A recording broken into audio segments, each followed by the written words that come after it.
Hello friends, welcome to our channel Omkar English class.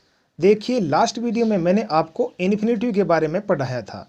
यानी कोई काम किसी के लिए निर्धारित है तो उसको कैसे कहते हैं। ठीक वो ही बातें आज हम कैसे कहेंगे। यानी वो वाक्य अब हमारे लिए पास्ट के हो गए हैं। इजएमआर के स्थान पर हम वाज वर का प्रयोग कर देंगे।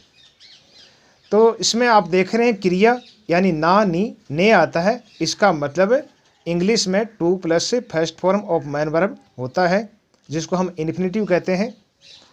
तो आज जो वाक्य हम बनाएंगे उनकी संरचना इस प्रकार होगी।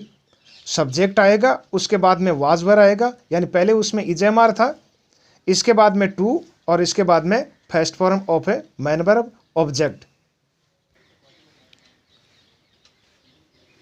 तो एक नंबर एग्जाम्पल हम लेते हैं, मुझे आपको पढ़ाना था।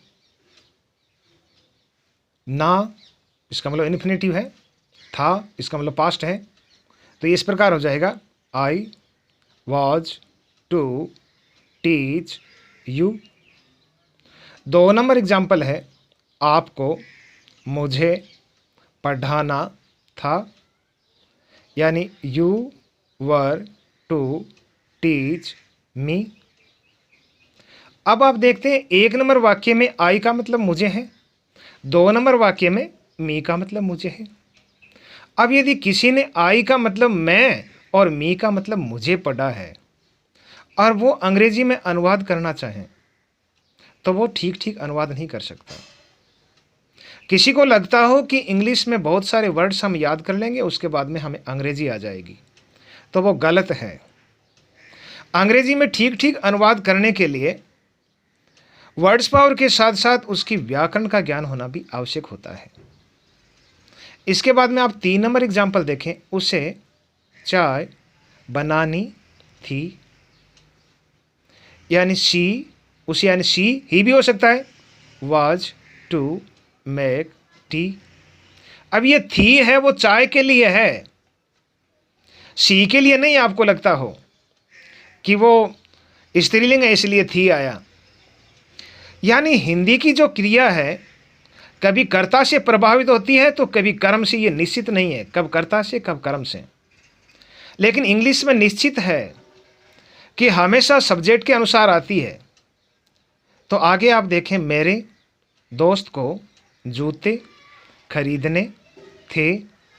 ने आपको आपको लगता हो यहाँ पर वर आएगा, ऐसा बिल्कुल नहीं है। ये जो थे है वो तो जूते बहुवचन इसके लिए आया है। तो इसमें सब्जेक्ट माय फ्रेंड एक वचन है, तो इसमें वाज आएगा, my friend was to purchase shoes.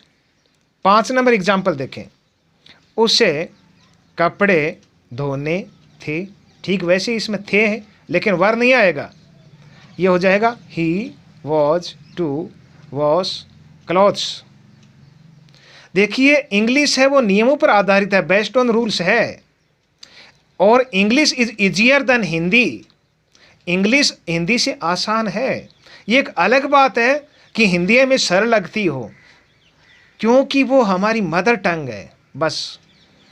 तो अगला एग्जाम्पल देखें आप, हमें यह पाठ याद करना था। तो इसके लिए था इसका मतलब वाज आना चाहिए, लेकिन ऐसा नहीं है। यह है we were to learn this lesson. इसमें जो सब्जेक्ट है वो वी है, हमें है, इसके अनुसार वर आएगा। तो हमें लगता हो कि था का मतलब वाज, और उस हिसाब से अगर हम अंग्रेजी बनाएं तो वो गलत होगी।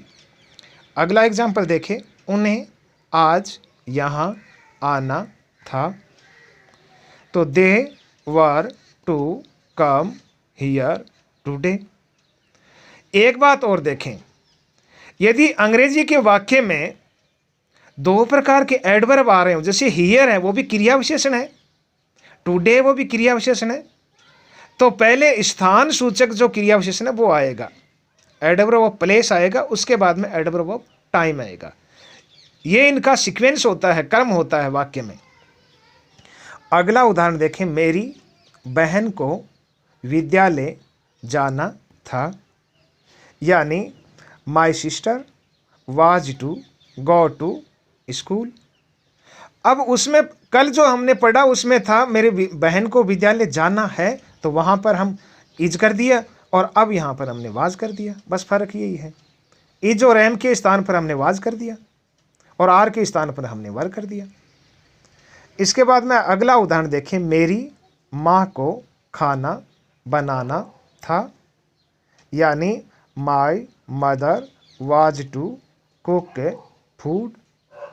खाना बनाना था, इसका मतलब खाना पकाना था, कुक। इसके बाद में लास्ट एग्जाम्पल है, मुझे जोधपुर जाना था, तो इसकी अंग्रेजी हो जाएगी I was to go to Jodhpur.